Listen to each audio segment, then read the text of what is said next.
Yo everybody, and welcome to another episode of Let's Play Steins Gate Zero.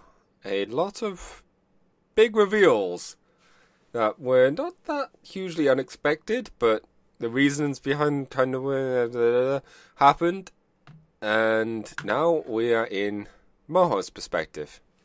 Her head hurt. Maho knelt down, closing her eyes, and she bit her lips to shut out the pain. There was an annoying noise in her head that wouldn't go away. It made the headache worse. No matter how much she covered her eyes, she couldn't block it out. She wanted to scream from the pain, but she held it in because she thought it would only make her headache worse. She could hear a voice mixed in with the noise. It was Dr. Leanskin.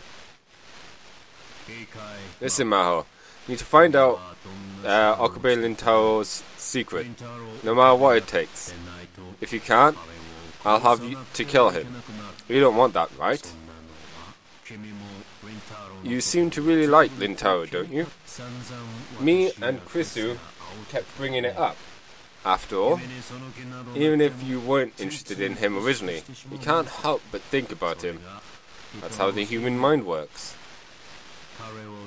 And to save him, I want you to find out what he knows.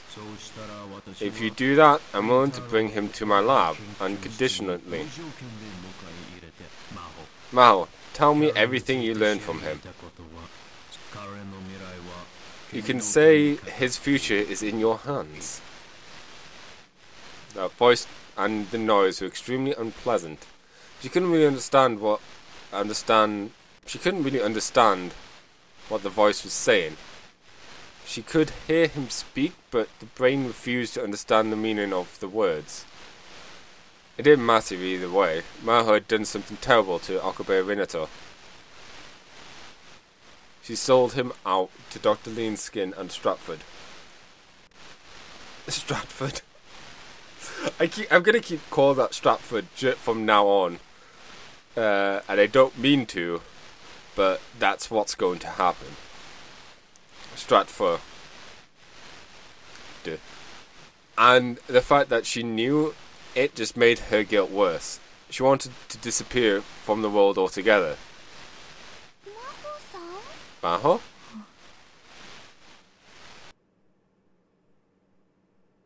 She was on a busy street in Akihabara in early summer. She was leaning on the side of a building in the shade when she heard someone call her name. That's an adorable, cute hat. I knew it was you, Maho. Mayuri? She didn't expect to see Mayuri here, so she didn't know how to respond. She just looked back and stared.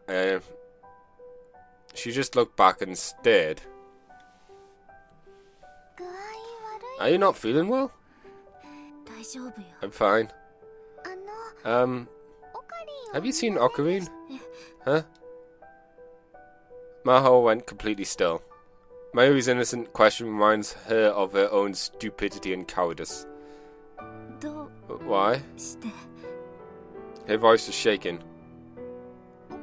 I haven't been able to get a hold of Ocarine since yesterday. He hasn't gone home, he hasn't picked up the phone, and he's not answering text messages or writing. Dara says I'm worrying too much, but something doesn't feel right. So I left school early today, and now I'm searching around here. It was still only July, but it was pretty hot. She'd been wandering around all of Akihabara in this heat. Mayuri Shina was a kind, pure-hearted girl. That was the impression that Maho had. She would never betray someone, or get jealous, or let someone use her. Do you want to know? Mayuri leaned forward. Maho, do you know where Ocarine is? If you know, please tell me. Please. She bowed deeply. I see. And then she realized, and then she wished she hadn't. Mayuri was in love with Okabe Minato. A dull pain ran down her temples.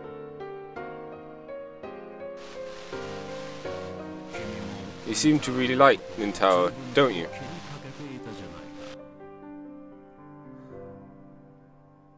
She could hear the noise in her head. Just tell Mayuri everything, then have this innocent girl tell you how horrible you are. Maybe you'll feel better then. The idea raced through Maho's mind. Even as she knew it was wrong, she tried to hold back her headache as she opened her mouth. I was with Okabe last night. You were? So where is he now?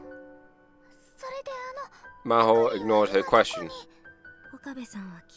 This is what he told me last night. No.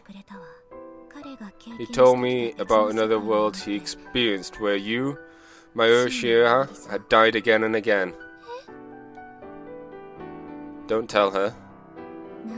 No matter what he did, he couldn't save you. You can't tell her this.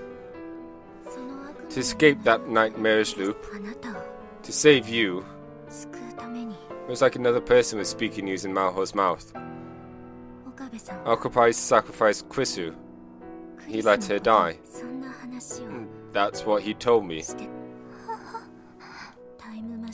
If he makes a time machine and tries to save Krisu again, he'll go back to all that. You're hurting her, but the words didn't stop. Okabe is so afraid of that. He's doing everything he can to protect you.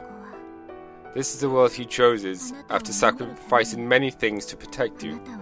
I'm sure he didn't tell you any of that, though. That's not true. No. Maya was too shocked to speak. She looked like she was about to cry at any instant.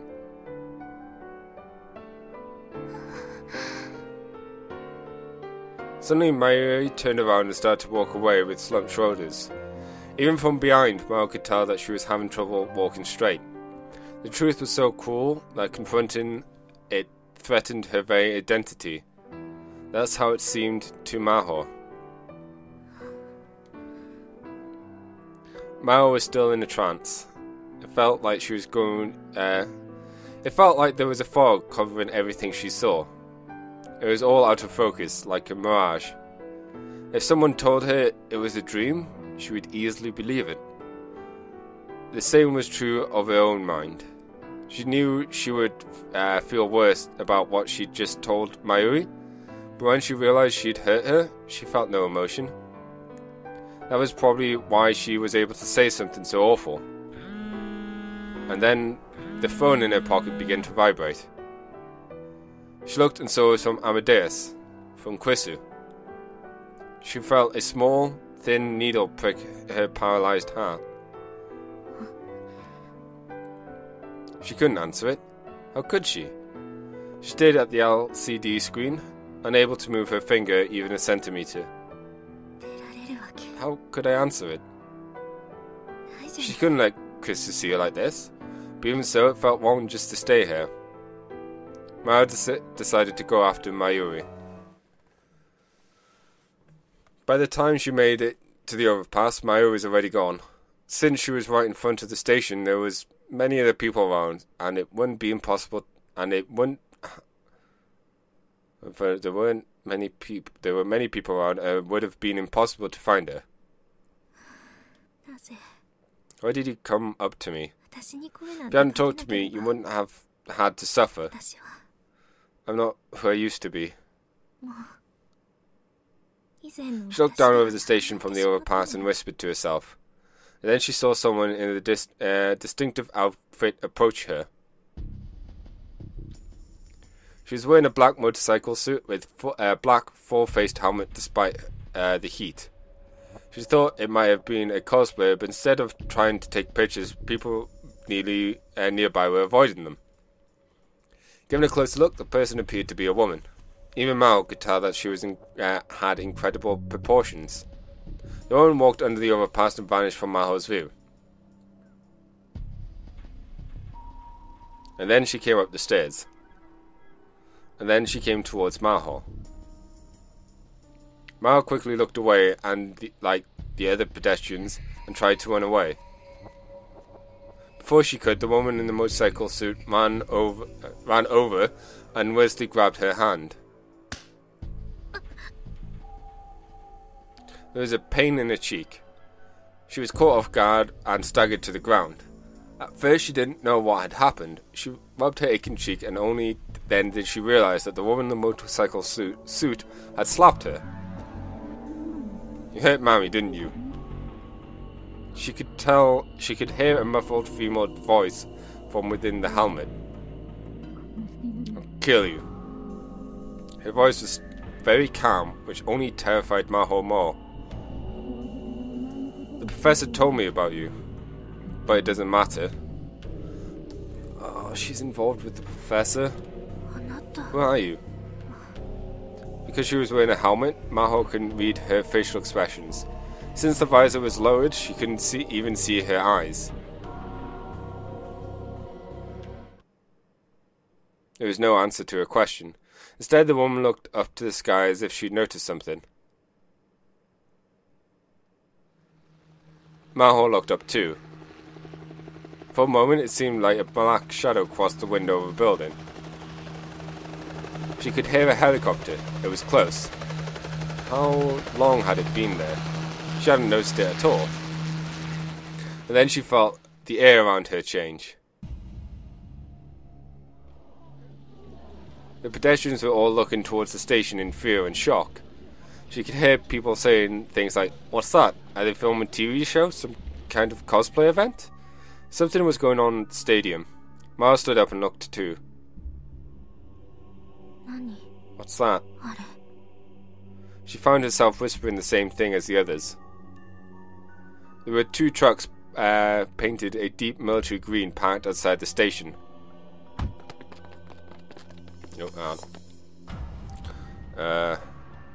Yeah, I kept saying stadium instead of station. That makes more sense now. Men were coming out of them dressed in camo and carrying weapons.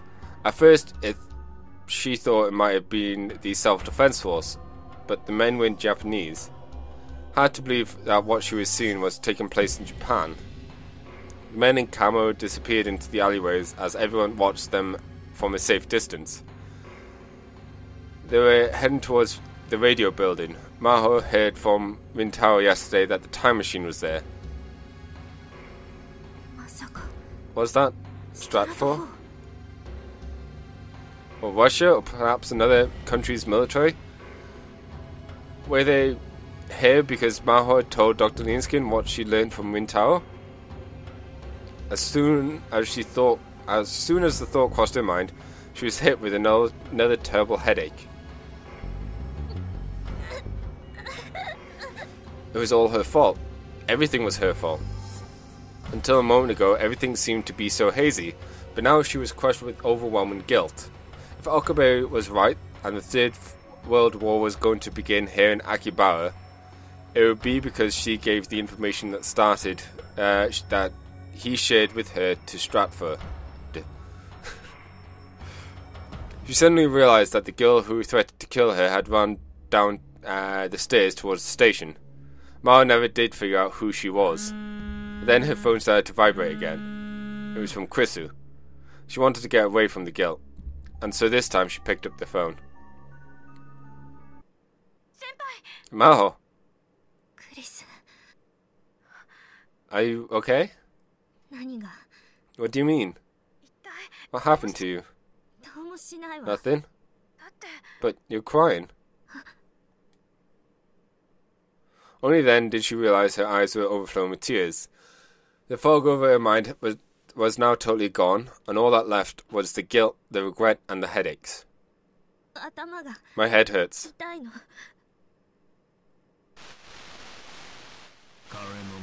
You could say his future is in your hands. She heard the noise again. Where's Okabe? What happened to him? Who cares about Okabe? He tried to kill him. I saw it. Leave me alone. I can't do that. Just leave me alone. I can't beat you. I couldn't beat you. No matter how hard I tried, I couldn't be better than you. You know, Krisu, I respect you. You're younger than me, but I think you're an incredible scientist. But at the bottom of my heart, this is what I used to think. Why did you have to show up? Why didn't you come 10 years before? Why didn't you come 10 years later? If it weren't for you, I would have had a more peaceful life. These awful feelings that wouldn't take control of me.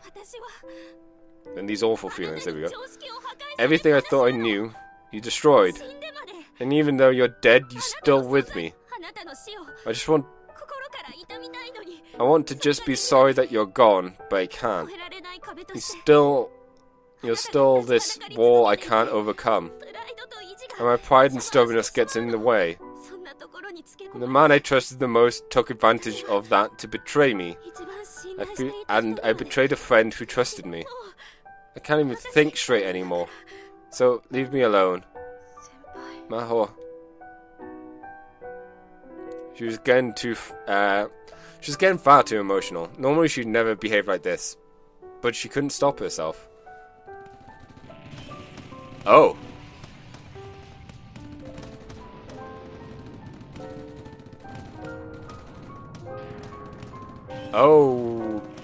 Okay.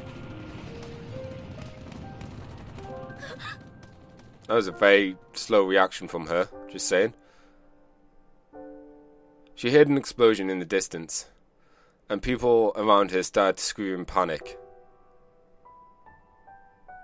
Flames from the explosion were coming from the direction the men in cargo had gone. Did they do it? The helicopter sound was getting louder. Glimpses of their dark, angular bodies had flashed in and out of Maho's vision for a little while now. And then she started to hear loud gunfire. There's more than one or two people shooting. There was a battle going on between many people, taking place here in front of Akibara Station. It was like the beginning of a war. If what Rintaro said was true, Suzaha Anime might be near the time machine, and she might be caught up in the battle. She wondered about the woman in the motorcycle suit too. She started to stagger forward. She didn't know what she was planning, but she needed to take responsibility for what she's done.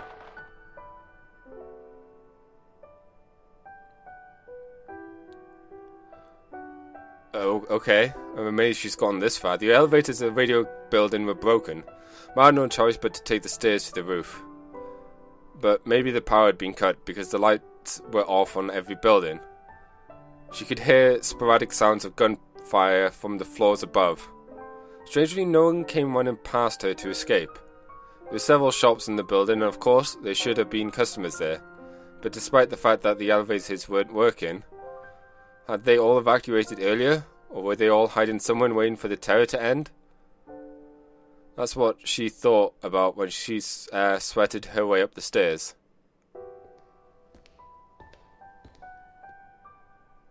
Just before she reached the roof, she saw someone for the first time.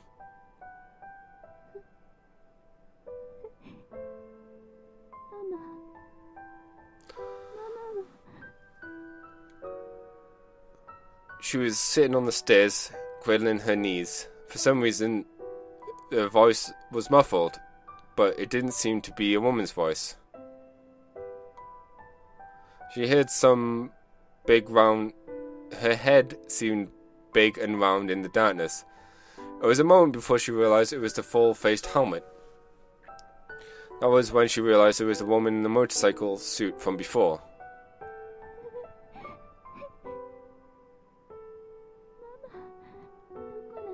How are you? She seemed like a totally different person than the woman she'd met before. All she did was sob and cry for her mother. Hey, what's going on?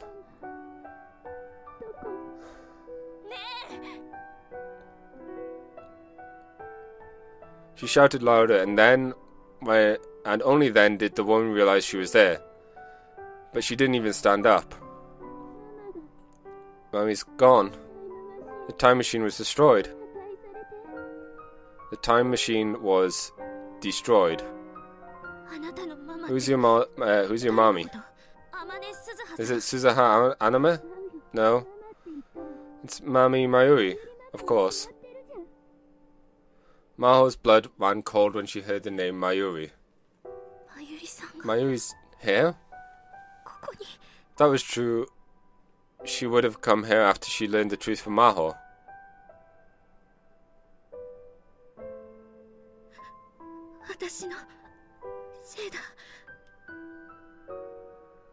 Maho put her hands to her head.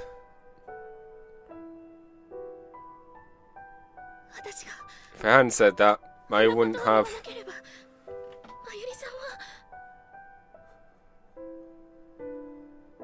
The woman in the motorcycle helmet stood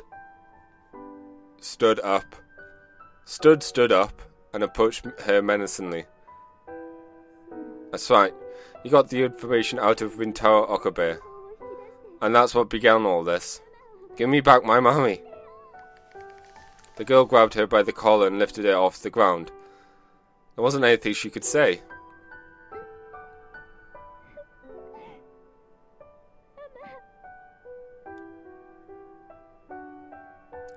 When she didn't answer, the woman let go and fell to the ground crying.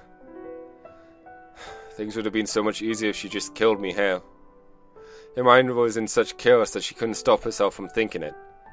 She couldn't stay calm at all. And the last thing she clung to was...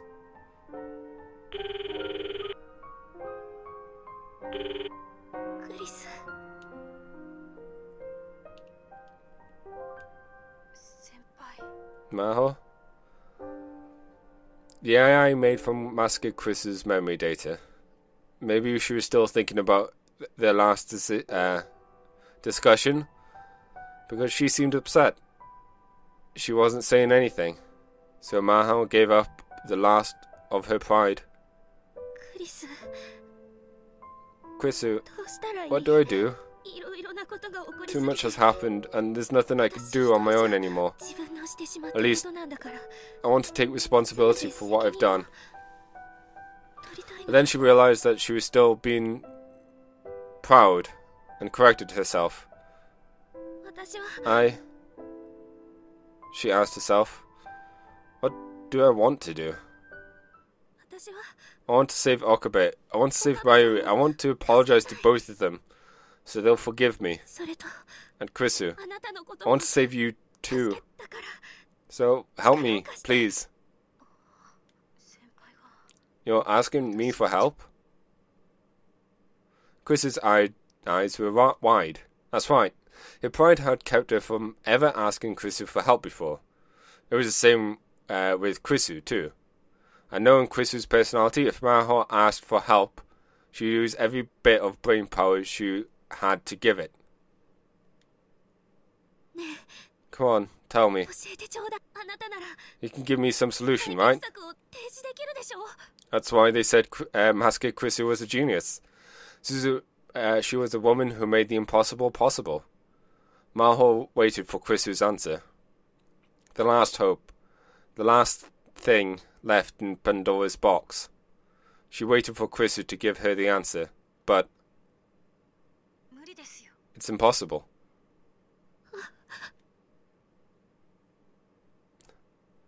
Mao was struck dumb for a moment. Then she realized how selfish she was being, and hated herself for it. She expected too much from Chrisu and tried to put all the burden on her. Just a few moments ago, she'd the one who rejected Chrisu. Yeah, you're right. Of course that's what you'd say. I'm sorry. I'm sorry, Chrisu. I was horrible to you. But then I stupidly thought that you'd help me unconditionally. I'll help you unconditionally. What? What did you just say? I can't turn down a request for help from you. I want to save Okabe and Mayushina too. But then... I love to help, but unfortunately my help would just make things worse. I'm being constantly monitored by Stratford. Constantly? Whenever I'm talking to someone like this, all the information is transferred to Stratford. There's a hidden function in the Amadeus app that does that. Even Maho hadn't known that existed. So, if you try to help Okabe, Dr. Leanskin will know about it. But then what do I do? But if you want to take advantage of that, there's something we can do. Maho, will you trust me? Maho? Yeah. You're all I got? Thank you. By the way, I'm not sure this conversation is being monitored as well. I'm sure this conversation is being monitored as well. What? But then, if they know you're helping me, there are three possibilities. They could take my data off the server and isolate me, or overwrite my data with an older version of my memories. In the worst case scenario, they could delete me entirely. Don't worry, you're capable of standing on your own 2 feet. I'm not worried about me, I'm worried about you. I'm nothing but data, but thank you. The quiz on the screen bowed and smiled. I'm proud that I was able to work with you, Maho. Don't talk like that. It's the last time we're ever going to see each other. Well, it might be. I hate you. You always do this. You always go and leave me behind. But that's who Masuke Krisu was. When Mao had asked for help, both she and Krisu should have been prepared. That's why. Someday I'll catch up to you. No, I'll surpass you. Just you wait. Yeah.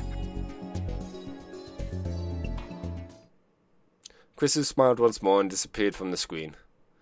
Mao wiped away her tears and thumped the crying girl next to her on the helmet. How long are you going to keep crying? You want to save Mayuri, right?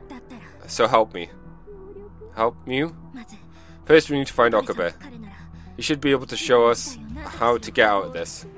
But do you know where Stratford's hideout is? I don't. Neither do I. But Maho grabbed the girl by the hand and helped her up, then raced down the stairs. I don't know, but my friend is going to find me the answer soon.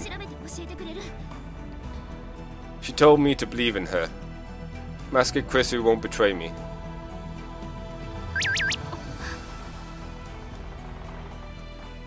As soon as she left the radio building, she got a message on her line.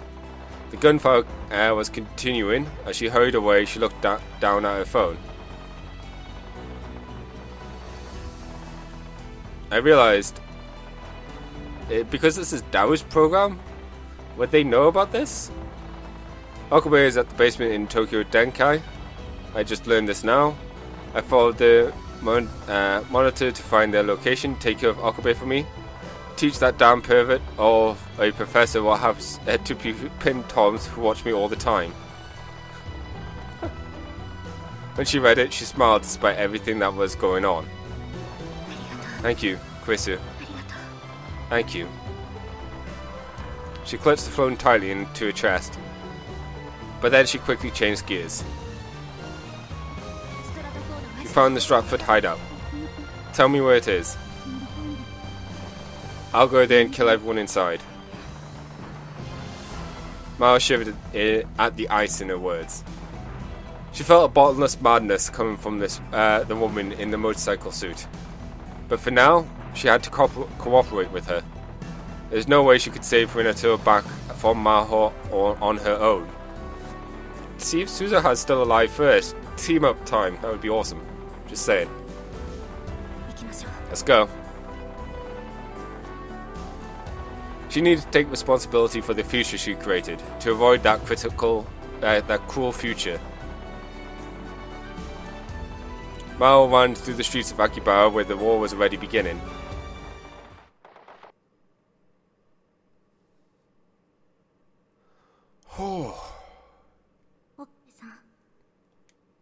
A voice.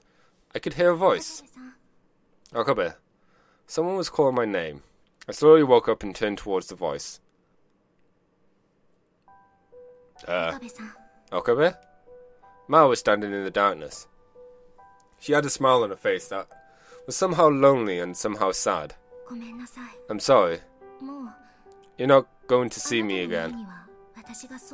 If I'm around you, I might betray you again. Listen, I know this is selfish, but I want you to do something for me. Please find Steins Gate. While you've been captured, something terrible has happened to the world. Mayuri and Suzuha are both missing. Kigari and I went to Stratford hideout to save you. Kigari died there. Wow, okay. But she took several of them with her. Dr. Linskin is the only one to escape.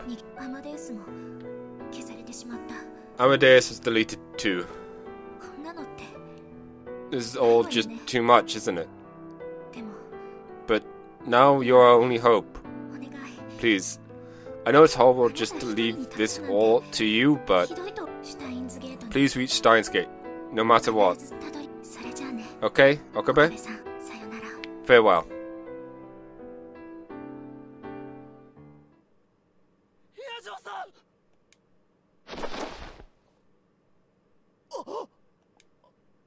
I woke up on top of blankets laid out on the floor of a hospital. Huh? The rooms and even the halls outside were overflowing with wounded people. There weren't enough beds, so there were blankets placed on the floor. Where was I? I thought I was back on the other world line with the war, but it wasn't. According to the news on TV, there had been a terror attack in Akibara. A special force group from another country had gone on rampage, and it was like something out of a war. An incident had come to the end, and the mystery special forces had unit disappeared, but many were dead or wounded after the battle. I really didn't remember how I got here. The last thing I remember was being locked up and horribly tortured by Linskin. My whole body ached, in fact. Okay, Okabe. Farewell.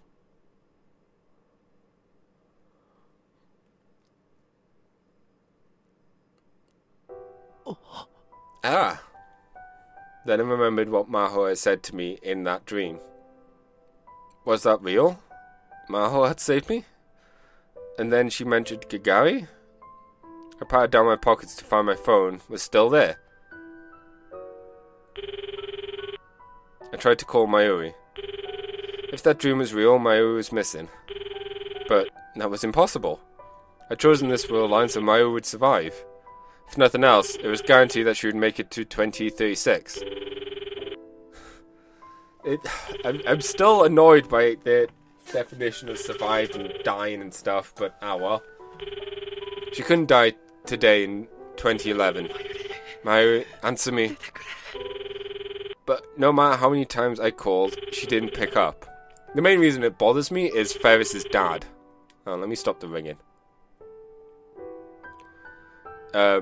Ferris's dad, because Ferris sent a demo back to the past, and he lived a whole lot longer than a couple of days because of that change.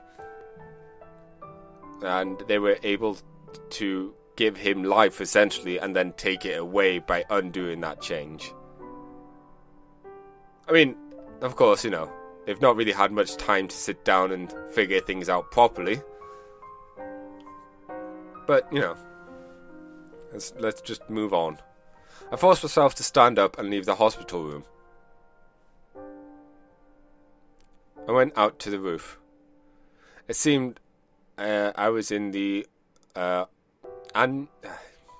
just thinking of more examples, like Moha and Mr. Barn. Anyways, it seemed as I was on the Ochinamazu hospital where Fubuki had stayed before. The morning sky was amazingly clear. I could see Akibara in the far distance. There were pillars of smoke rising up. I shivered at the strange sight. Even from here, I could tell the fierce battle must have been. The world's history was proceeding as John Tider had prophesied. I tried calling Mayuri again from the roof, but nobody picked up. The next move was to call Dao out of desperation. Hello, Ocarine? Dao! Good, you're alive.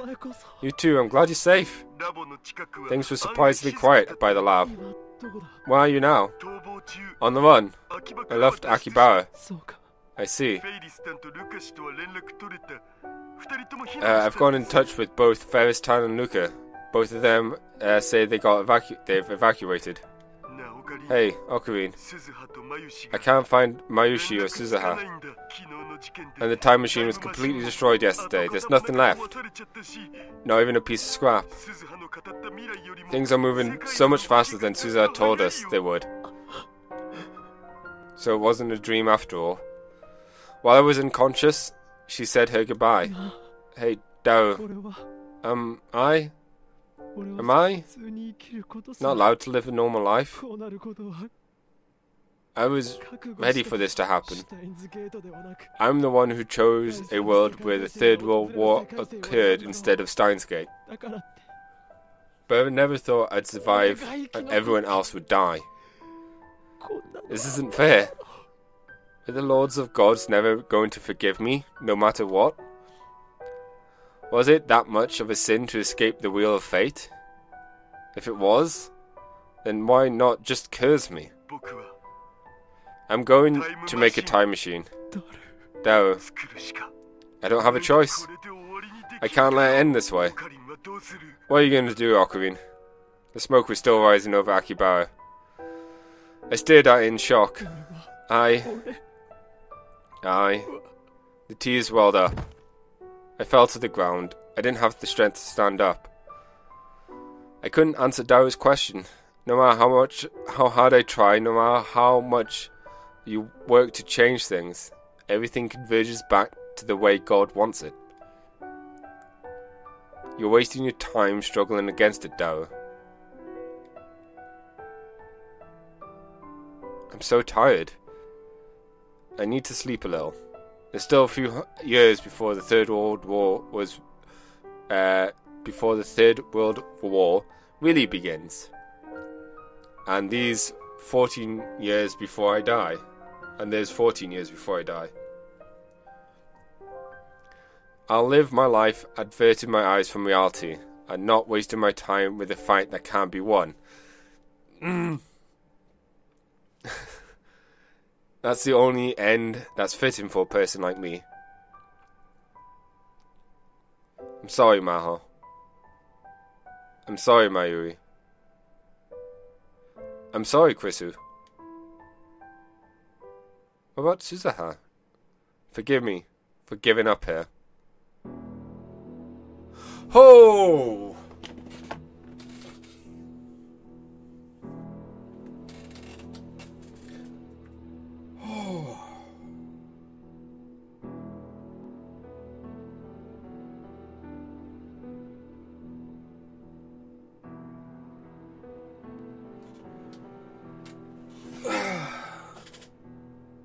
I didn't expect this to be so... I was definitely building up towards a climax. But I didn't think it would end like that. And I don't think we're going to get a phone call in the middle. I'm not going to say I was lucky enough to get true ending haphazardly. And from what I gather, there's still a lot of this game left.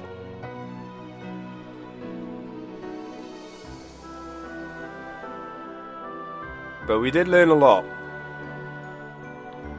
We did learn a lot of information.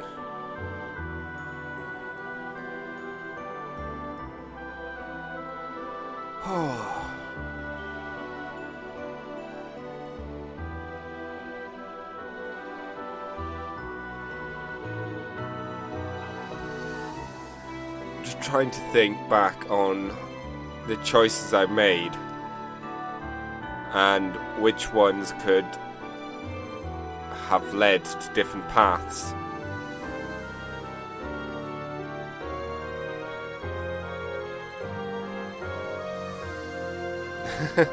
All the different things they mentioned. Oh.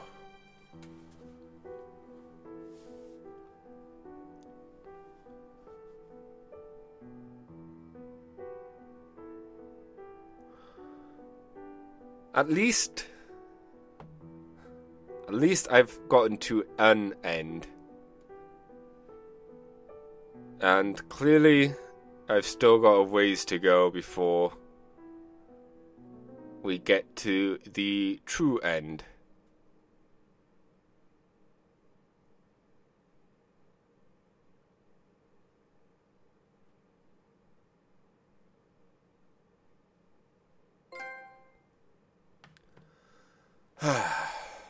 Gehenna Stigma completed. Extra menu is added to the title menu. Sound library, movie library, tips. New item was opened by tips.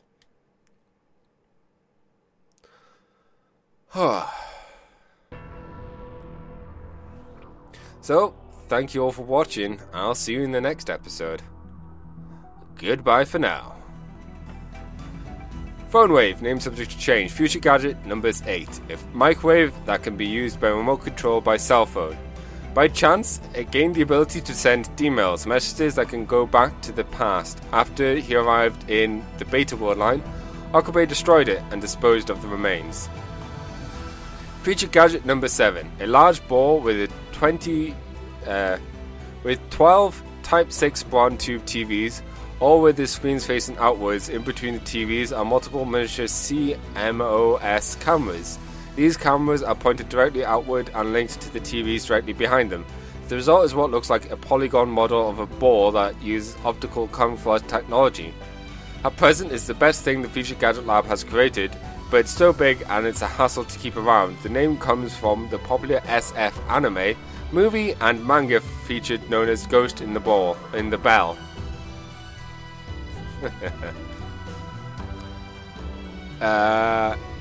Psyllium Saber. Feature gadget number 6. A stick filled with red